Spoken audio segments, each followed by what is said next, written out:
ನಮಸ್ಕಾರ, ಇನ್ಸ್ಟಾ ಭೂಮಿಗೆ ಸ್ವಾಗತ. ನಾನಿವತ್ತು ಮತ್ತೊಂದು ಇನ್ಫಾರ್ಮೇಟಿವ್ ವಿಡಿಯೋ ಜೊತೆಗೆ ಬಂದಿದ್ದೀನಿ. ಗೇಟೆಡ್ ಕಮ್ಯುನಿಟಿ ಅನ್ನೋ ಕಾನ್ಸೆಪ್ಟ್ ಕಾನೂನಿನಲ್ಲಿ ವ್ಯಾಲಿಡ್ ಇದೆಯೋ ಇಲ್ವೋ ಅನ್ನೋದು ನಿಮ್ಗೆ ಗೊತ್ತಿದೆಯಾ? ಬನ್ನಿ, ಈ ಗೇಟೆಡ್ ಕಮ್ಯುನಿಟಿ ಅನ್ನೋ ಕಾನ್ಸೆಪ್ಟ್ ನ್ಯಾಯಾಲಯಗಳ ಮುಂದೆ ಬಂದಾಗ ಏನು ಹೇಳಿದೆ ಅಂತ ತಿಳಿಸ್ಕೊಡ್ತೀನಿ.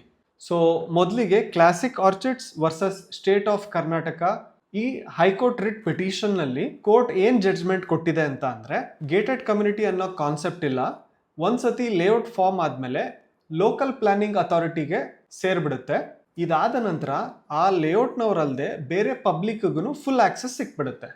ಇದೊಂದೇ ಅಲ್ಲದೆ ಮತ್ತೊಂದು ಕೇಸ್ನಲ್ಲಿ ನಂದಿ ಹೌಸಿಂಗ್ ಪ್ರೈವೇಟ್ ಲಿಮಿಟೆಡ್ ಮತ್ತು AEE ಅನ್ನೋ ಹೈಕೋರ್ಟ್ ಕೇಸ್ನಲ್ಲಿ ಗೇಟೆಡ್ ಕಮ್ಯುನಿಟಿ ಅನ್ನೋ ಕಾನ್ಸೆಪ್ಟ್ ಮುಂದೆ ಬಂದಾಗ ಮಾನ್ಯ ನ್ಯಾಯಾಲಯವು KTCP ಆ್ಯಕ್ಟ್ ಮತ್ತು BDA ಆ್ಯಕ್ಟ್ ಎರಡನ್ನೂ ಪರಿಶೀಲನೆ ಮಾಡಿ ಗೇಟೆಡ್ ಕಮ್ಯುನಿಟಿ ಅನ್ನೋ ಕಾನ್ಸೆಪ್ಟ್ ಈ ಎರಡು ಆ್ಯಕ್ಟ್ನಲ್ಲಿ ಕಂಡು ಬರೋದಿಲ್ಲ. ಸೊ ಹಾಗಾಗಿ ಹೈಕೋರ್ಟ್ ಜಡ್ಜ್ಮೆಂಟ್ ಪ್ರಕಾರ ಗೇಟೆಡ್ ಕಮ್ಯುನಿಟಿ ಅನ್ನೋ ಕಾನ್ಸೆಪ್ಟ್ ಅಮಾನ್ಯವಾಗಿರುತ್ತೆ. ಸೊ ಯಾವುದೇ ಲೇಔಟ್ ಫಾರ್ಮ್ ಮಾಡುವಾಗ ಆ ಕನ್ಸರ್ನ್ ಲೋಕಲ್ ಪ್ಲಾನಿಂಗ್ ಅಥಾರಿಟಿಯಿಂದ ಲೇಔಟ್ ಪ್ಲಾನ್ ಅಪ್ರೂವಲ್ನ ತಗೋಬೇಕಾಗತ್ತೆ.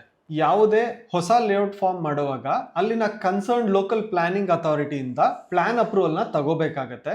ಆ ಸಂದರ್ಭದಲ್ಲಿ ಲ್ಯಾಂಡ್ ಓನರ್ಸ್ ಆ ಲೋಕಲ್ ಪ್ಲಾನಿಂಗ್ ಅಥಾರಿಟಿಗೆ ರಿಜಿಸ್ಟರ್ಡ್ ರಿಲಿಂಕ್ವಿಶ್ಮೆಂಟ್ ಡೀಡ್ನ ಮಾಡ್ಕೊಡ್ಬೇಕಾಗತ್ತೆ. ಆ ರಿಲಿಂಕ್ವಿಶ್ಮೆಂಟ್ ಡೀಡ್ನ ಮಾಡಿದ ನಂತರ ಇಮಿಡಿಯೇಟ್ಲಿ ಆ ಲೇಔಟ್ನಲ್ಲಿ ಬರುವಂತಹ ರೋಡ್ಸ್, ಪಾರ್ಕ್ ಮತ್ತು CA ಜಾಗಗಳು ಪಬ್ಲಿಕ್ ಪ್ರಾಪರ್ಟಿ ಆಗಿಬಿಡುತ್ತೆ. ಸೊ ಲ್ಯಾಂಡ್ ಓನರ್ಸ್ ಅಥವಾ ಡೆವಲಪರ್ಸ್ ಅಡ್ಜಸೆಂಟ್ ಲೇಔಟ್ಗೆ ಕನೆಕ್ಟ್ ಆಗೋ ರೋಡ್ಗಳನ್ನು ಯಾವುದೇ ಸಂದರ್ಭದಲ್ಲಿ ಬ್ಲಾಕ್ ಮಾಡೋ ಹಾಗಿರೋದಿಲ್ಲ.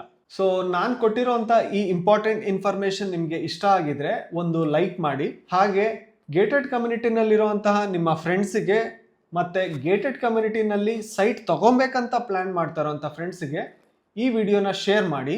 ಹೀಗೆ ಇನ್ನಷ್ಟು ವಿಡಿಯೋಗಳಿಗಾಗಿ ನಮ್ಮ ಚಾನಲ್ನ ಸಬ್ಸ್ಕ್ರೈಬ್ ಮಾಡಿ. ಇನ್ಸ್ಟಾಗ್ರಾಮ್ ಆದರೆ ಫಾಲೋ ಮಾಡಿ. Thank you.